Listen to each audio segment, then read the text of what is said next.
Praise the Lord. मुझे पूरा विश्वास है बाइबल अध्ययन श्रृंखला के माध्यम से परमेश्वर के वचन की आप उन गहरी बातों को सीख पा रहे हैं। परमेश्वर इस श्रृंखला के द्वारा आपको और आशीषित करे और आपके जीवन को अपनी महिमा से भरे और उसके पवित्र कामों के लिए तैयार करे। परमेश्वर का वचन हमेशा हमें ज्योति के रूप में, प्रकाश के रूप में हमारे जीवन को आशीषित करता है। हम बाइबल अध्ययन श्रृंखला के माध्यम से याकूब की पत्री का अध्ययन कर रहे हैं। याकूब की पत्री एक व्यवहारिक पत्री है जिसमें हमने पहले अध्याय को, दूसरे और तीसरे अध्याय को और आज हम चौथे और पांचवें अध्याय का अध्ययन करेंगे। इस अध्ययन के माध्यम से परमेश्वर अपने वचनों के प्रकाशन को हम तक पहुंचाता है। बहुत सी बातें ऐसी होती है जो हमें सीखना अति आवश्यक होता है। बाइबल विभिन्न विषयों पर बात करती है और याकूब की पत्री एक ऐसा परमेश्वर का शास्त्र है जिसके द्वारा हम रोज किस प्रकार से एक मसीह जीवन जीना है, हर रोज किस प्रकार से हम परमेश्वर के लिए एक पवित्र और एक सिद्ध जीवन जी सकते हैं।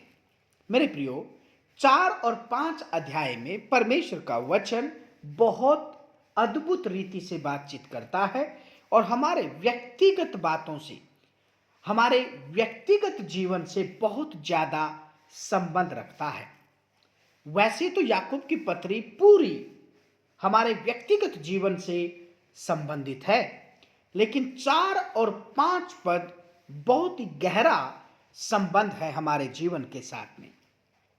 जब 4 अध्याय को हम आरंभ करते हैं तो चौथे अध्याय के आरंभ में ही वचन कहता है, तुम में लड़ाइयां और झगड़े कहां से आ गए? क्या उन सुख विलासों से नहीं जो तुम्हारे अंगों में लड़ते भिड़ते हैं? तुम लालसा करते हो और तुम्हें मिलता नहीं, इसलिए तुम हत्या करते हो। तुम डाक करते हो और कुछ प्राप्त नहीं कर पाते, तो तुम झगड़ते और लड़ते हो। तुम्हें इसलिए नहीं मिलता कि मांगते नहीं, तुम मांगते हो और पाते नहीं, इसलिए कि बुरी इच्छा से मांगते हो ताकि अपने भोग विलास में उड़ा दो। हे व्यभिचारिणियों, क्या तुम नहीं जानती कि संसार से मित्रता करनी परमेश्वर से बैर करना है? अतः जो कोई संसार का मित्र होना चाहता है वह अपने आप को परमेश्वर का बैरी बनाता है।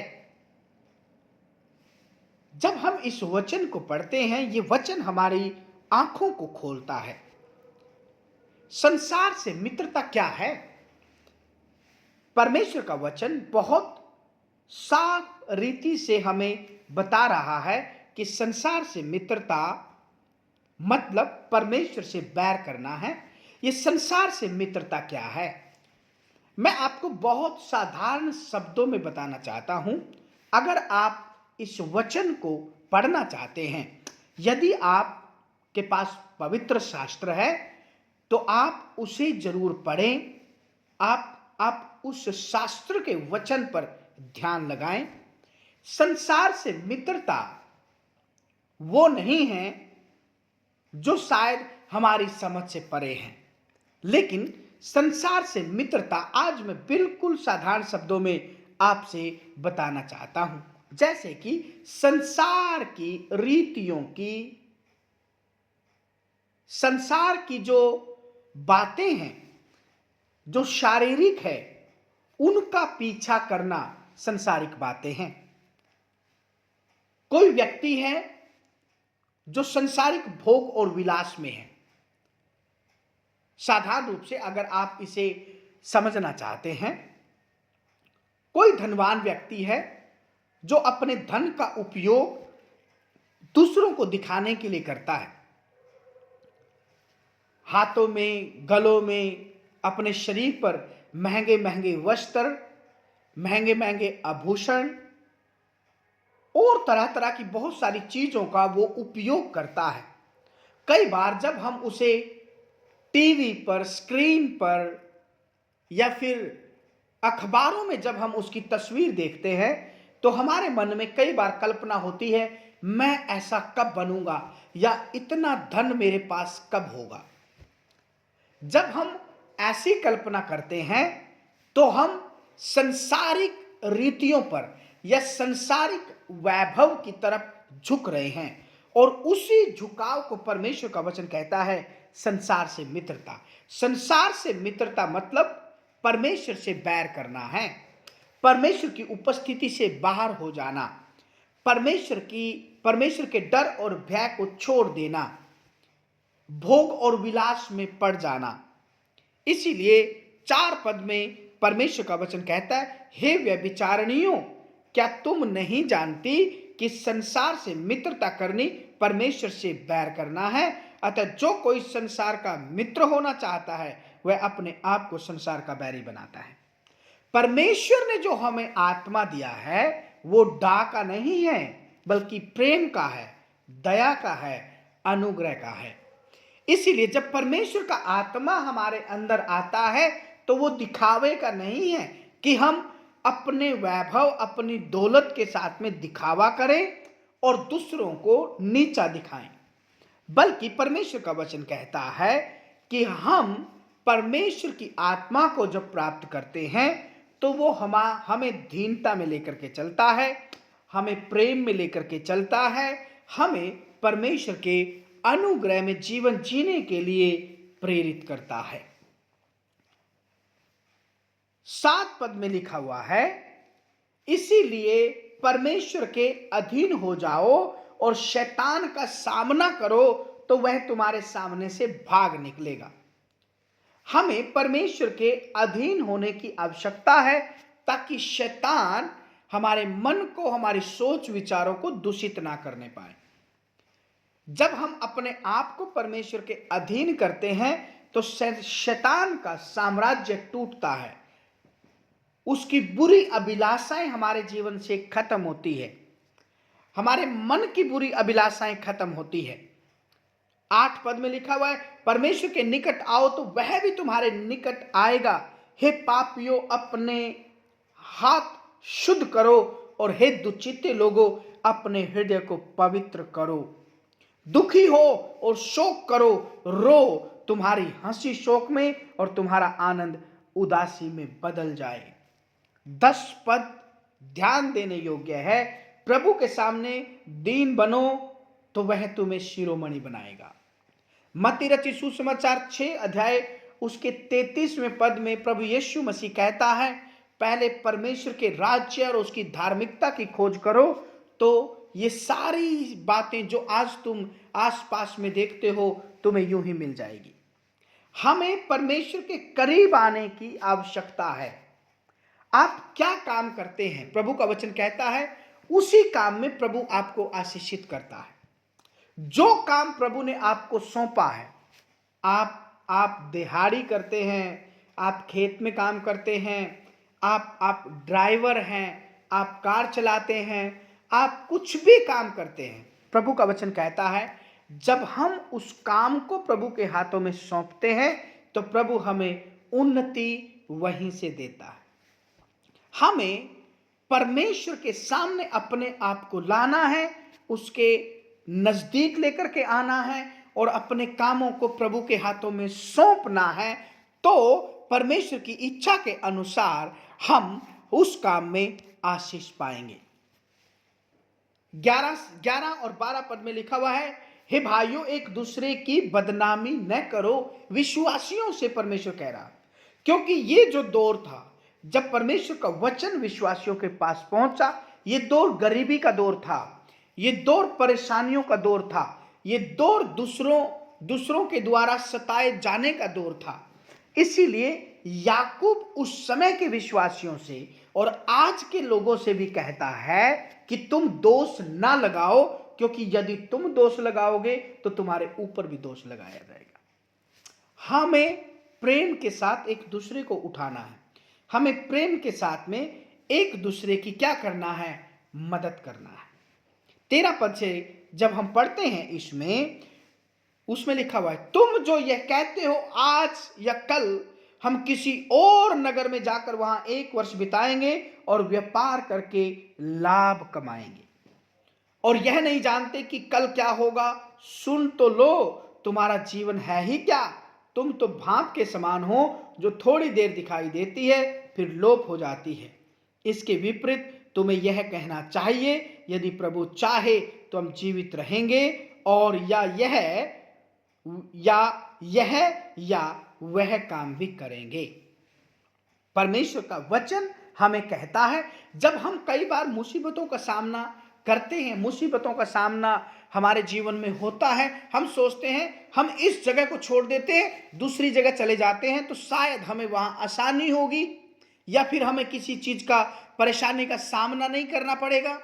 प्रभु का वचन कहता है, संसारिक बुद्धि का सहारा ना लेते हुए परमेश्वर की आत्मा का सहारा लें। परमेश्वर की क्या योजना है उस दिन के लिए।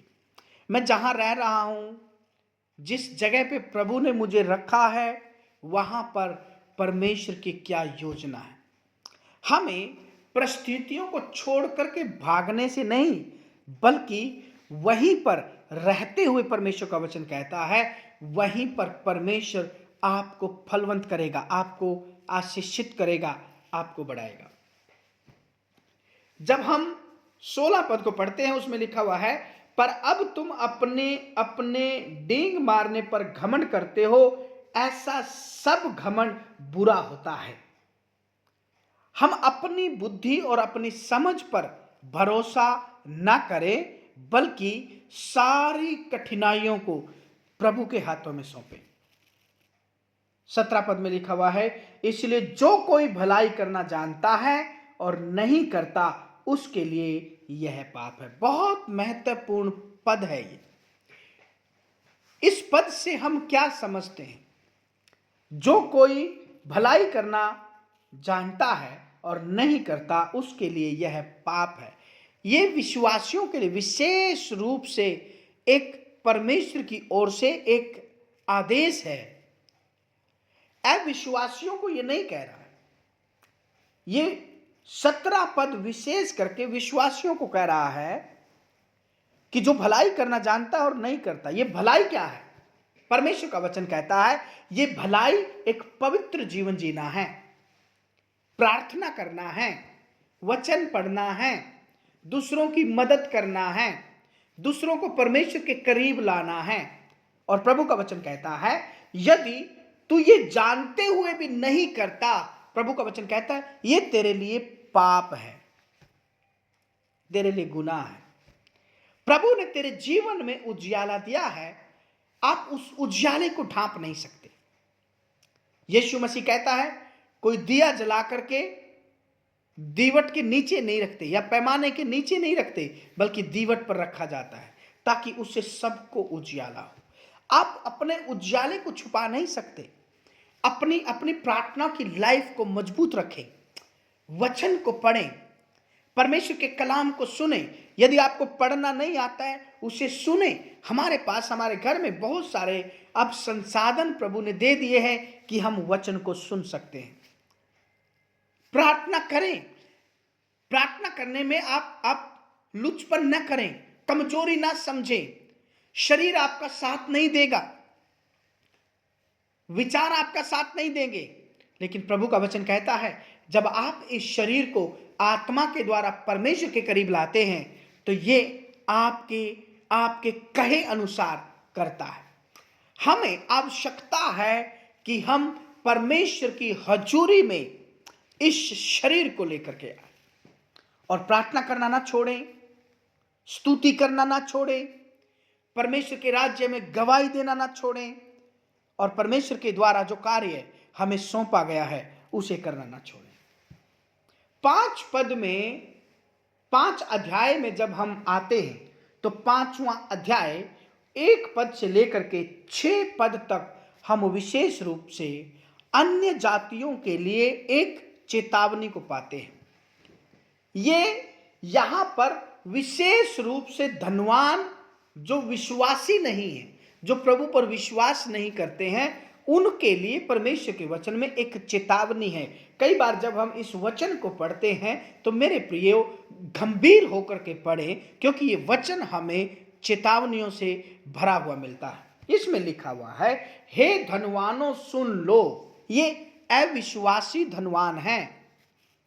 हे धनवानों सुन तो लो, तुम अपने आने वाले कलेशों पर चिल्ला चिल्ला करके रो। तुम्हारा धन बिगड़ गया है और तुम्हारे वस्त्रों को कीड़े खा गए हैं। तुम्हारे सोने चांदी में काई लग गई है और वह काई तुम पर गवाही देगी और आग के समान तुम्हारा मांस खा जाएगी। तुमने अंतिम युग में धन बटोरा है। देखो, जिन मजदूरों ने तुम्हारे खेत काटे, उनकी वह मजदूरी जो तुमने धोखा देकर रख ली है चिल्ला रही है, और लवने वालों की दोहाई सेनाओं के प्रभु के कानों तक पहुंची है। ये धनवान अविश्वासी है और जो ये मजदूर है ये विश्वासी है। जब ये धनवानों के खेत में मजदूरी करने के लिए गए तो उस समय इनकी मजदूरी नहीं दिया गया, और जब ये बात याकूब को पता चली तो परमेश्वर की आत्मा ने उसे प्रेरित किया कि इन धनवानों को, उस समय के धनवानों को चेतावनी दी जाए कि तुम्हारा धन तुम्हारा साथ नहीं देगा, तुम्हारी दौलत तुम्हारा साथ नहीं देगी। जिस धन पर तुम फूल रहे हो वो एक दिन तुम्हें छोड़ करके चला जाएगा। इसीलिए जो तुम्हारे खेत में मजदूरी करते हैं उनकी मजदूरी पूरी दो। ये विश्वासी लोग चर्च में आकर के याकूब के साथ जब इन बातों को शेयर करते थे तो परमेश्वर के आत्मा ने उसे विचलित किया और बोला, इन धनवानों को चेतावनी दो। और प्रभु का वचन उनके पास चेतावनी के रूप में आता है। 5 पद में लिखा हुआ है, तुम पृथ्वी पर भोग विलास में लगे रहे और बड़ा ही सुख भोगा। तुमने इस वध के दिन के लिए अपने हृदय का पालन पोषण करके उसको मोटा ताजा किया है। तुमने धर्मी को दोषी ठहराकर मार डाला, वह तुम्हारा सामना नहीं करता। जो तुम्हारे खेत में मजदूरी करता है, तुमने उसकी मजदूरी ना दे करके अच्छा काम नहीं किया है। प्रभु का वचन कहता है इसका लेखा प्रभु लेगा, क्योंकि उनकी दुहाई प्रभु के कानों तक पहुंची है। मेरे प्रियो, जब आप और मैं कहीं पर कार्य करते हैं और जब हमारी मजदूरी नहीं मिलती तो प्रभु का वचन कहता है वो दुहाई प्रभु के कानों तक पहुंचती है। परमेश्वर का वचन अति सामर्थी है और संसार के धनवानों को चेताता है कि परमेश्वर के पवित्र लोगों के साथ अन्याय मत करो, नहीं तो अंत के दिनों में तुम उसका परिणाम और उसका दंड भोगोगे। 7 पद से परमेश्वर का वचन कहता है, इसलिए हे भाइयों, प्रभु के आगमन तक धीरज धरो। तुम इस कष्ट में, इस कलेश में, इस दुख की घड़ी में अपने आप को स्थिर रखो। प्रभु आने वाला है।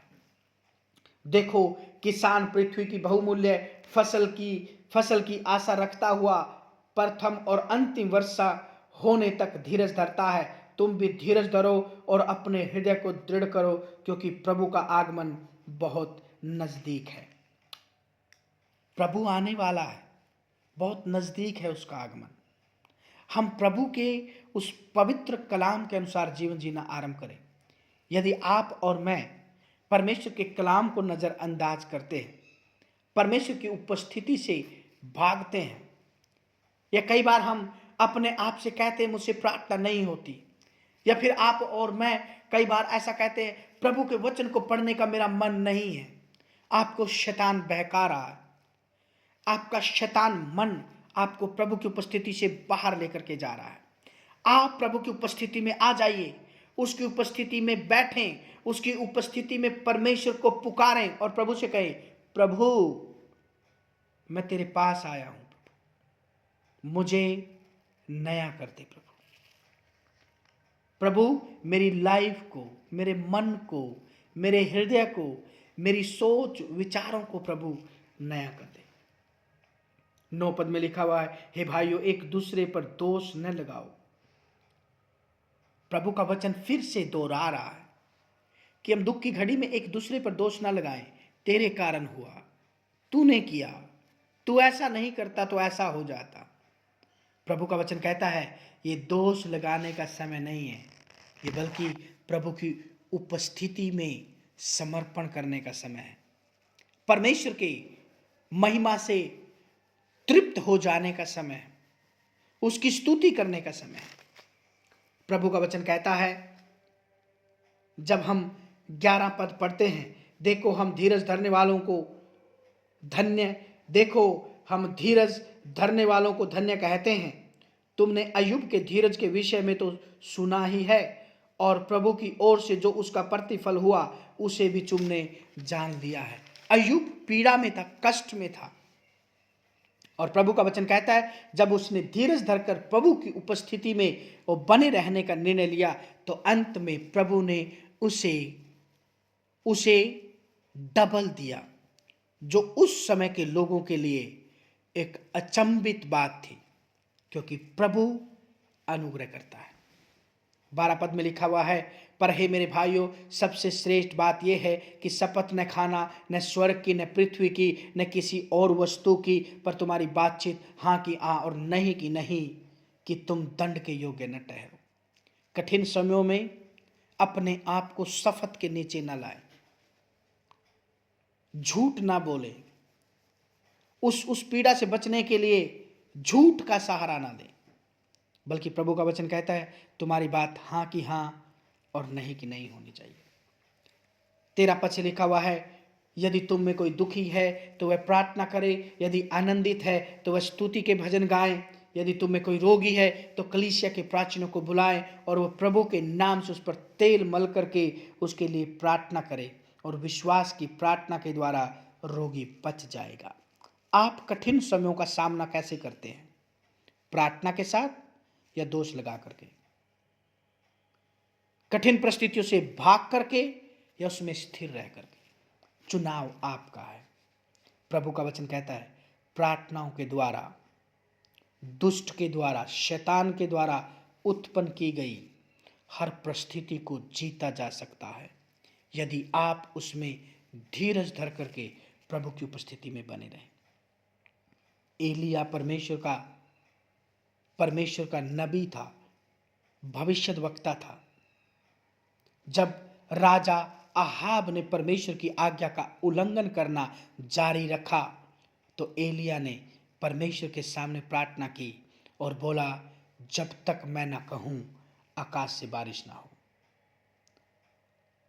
और इसी प्रकार से परमेश्वर ने एलिया की प्रार्थना सुनी और 3.5 साल तक उस समय मेना बरसा, और जब एलिया ने प्रार्थना की तब दोबारा मैं बरसा।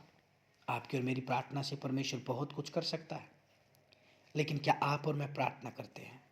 क्या आप और मैं परमेश्वर की उपस्थिति में आकर के परमेश्वर से कहते हैं, प्रभु तू मुझ में समा, प्रभु मैं यहां हूं, मेरी पुकार को सुन ले। प्रभु का वचन आपके जीवन को आशीषित करता है, क्योंकि आप और मैं उसके करीब आकर के उसकी महिमा करते हैं। 19 पद में लिखा हुआ है, हे मेरे भाइयों यदि तुम में कोई सत्य के मार्ग से भटक जाए और कोई उसको फेर लाए, तो वह यह जान ले कि जो कोई किसी भटके हुए पापी को फेर लाएगा वह एक प्राण को मृत्यु से बचाएगा और अनेक पापों पर पर्दा डालता है। यदि कोई प्रभु से भटक जाए, किसी बात को लेकर के परेशान हो जाए, तो प्रभु का वचन कहता है उसे लौटा लाओ। परमेश्वर की मंडली में, परमेश्वर के लोगों के बीच में वो प्रभु से नहीं भटकना चाहिए, परमेश्वर के पास से, परमेश्वर के करीब से दूर नहीं होना चाहिए। यदि प्रभु ने आपको इस अद्भुत कार्य के लिए चुना है तो उसके पापों पर चर्चा ना करें, बल्कि उसे प्रभु की मंडली में फेर लाए, ताकि वो भटके ना, संसारिक ना हो, विवादी ना हो। आपको प्रभु ने अनुग्रह दिया है कि हम इस जेम्स की पत्री को, याकूब की पत्री को पढ़ पाएं, अध्ययन कर पाएं, बहुत सी बातें हैं जो बहुत गहरी है। आप इस अध्ययन को बार बार सुने, बार बार इसे परमेश्वर की इच्छा के अनुसार सुने। आप पहले भाग को, दूसरे भाग को, तीसरे भाग को सुने, क्योंकि एक बहुत आशीषित अध्ययन है। इसे नज़रअंदाज ना करें। अपने परिवार के साथ बैठकर, अपने दोस्त के साथ बैठकर इसको सुने, इसका अध्ययन करें, क्योंकि प्रभु हमसे चाहता है कि हम बढ़ें पवित्रता में, सिद्धता में, सुसमाचार में, परमेश्वर की इच्छाओं के अनुसार उसके दान वरदानों में। प्रभु आपको बहुत ब्लेस करे, प्रभु आपके बढ़ाए, और परमेश्वर के नाम की महिमा आपके जीवन में, आपके परिवार में, आपके आपके कामों के द्वारा और यीशु के नाम से वो बढ़ती चली जाए। प्रभु आपको ब्लेस करे। आमीन।